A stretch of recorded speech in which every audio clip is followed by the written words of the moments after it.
This is my Briggs & Stratton Model Z, one of several in my collection. As far as I know, it's the oldest Z left in existence. It is serial number 179. There's several early features, and the serial number makes the 78th Z built out of a production run of Z's and ZZ's. I believe it was over 300,000, but I'll have to check on that. Pretty loud, so I'm not going to talk when I get up close to it. I'll point out the details after I let it run for a minute and shut it off.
Okay, now I'm going to show you some of the features that make it an early engine and that are odd about it. First of all, the breather, unlike most Z's where it sticks out from right there, comes up, this one comes out on a 90-degree pipe elbow, then comes up.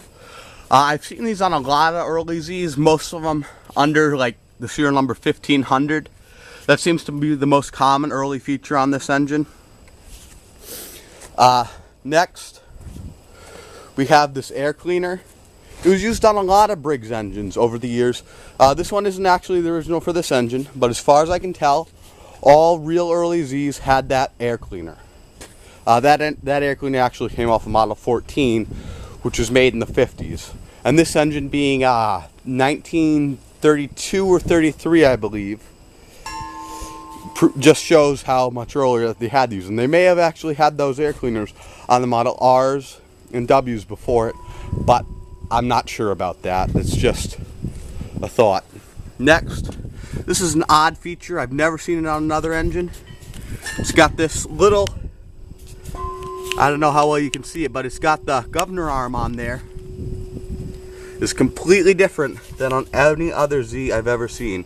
It's square and boxy at the end, and it's got this feature that speeds it up. It's like an idle up feature. You would have had a cable on here. I don't know what it would have hooked to, but it would have pushed on that and sped the engine up for one reason or another. Or potentially, but I highly doubt this, it could have sped it down. But because of where that's placed, I highly doubt that it was a speed down feature. Next, it's got this, well, this is just kind of odd about it, how the tag is actually stamped. The numbers, I don't know how well you can see this, but the number 179,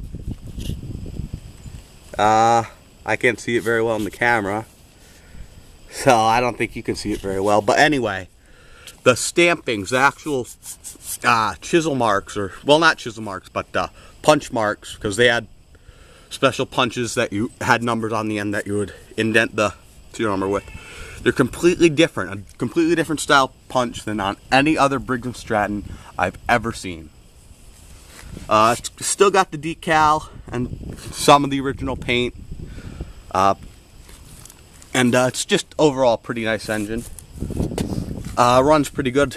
I had to do quite a bit of work to this engine to get it to run. It had absolutely no compression when I got it, no spark.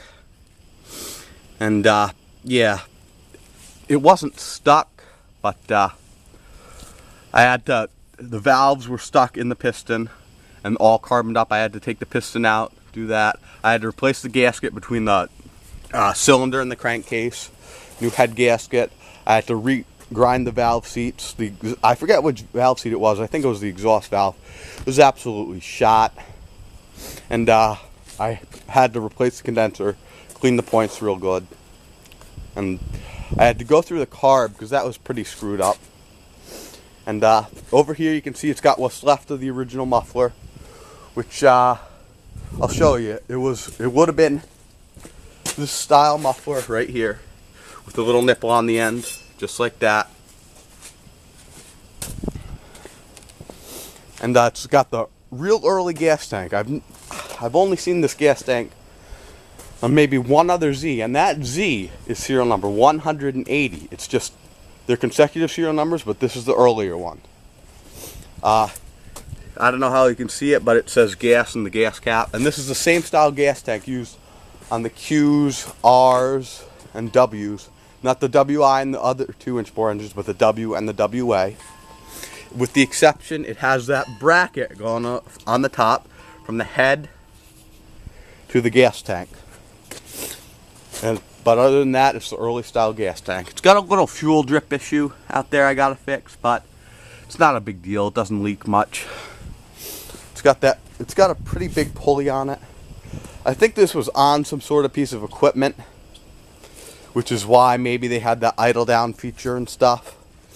And also of interest is this shroud. It's aluminum, and you would think it would have come off a ZL, a lightweight engine. But as far as I can tell, the first ZLs weren't introduced until a couple years after this was manufactured, a year or so. And maybe Briggs did this with the early Zs just to lighten them up, because it's still a real heavy engine.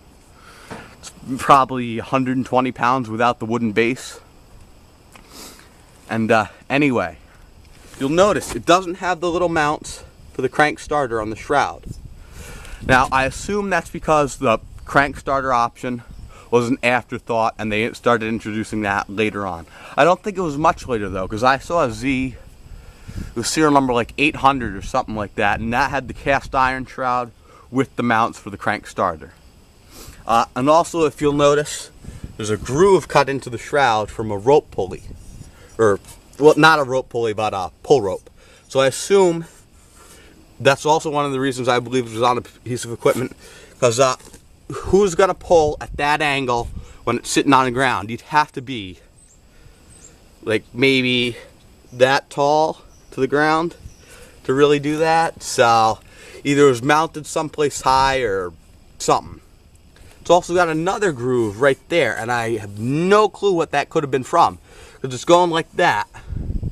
And if you pull that with a pull rope like that, first of all, it won't grip in there. Second of all, it's turning the engine over backwards. So actually, the other thing, I wonder if maybe there was a belt on there. Someone put a belt on there at one time. But because of how much deeper this one is, I think that one was from the rope start. The rope that you started it with, and no clue what the other one's for, or was from rather. Yeah, and like I said, as far as I know, this is the oldest Model Z in existence, and this engine was actually made before they stopped producing the Model. I don't know if they already stopped producing the Q yet, but I know it was made before they stopped producing the Model R, which was what this engine replaced.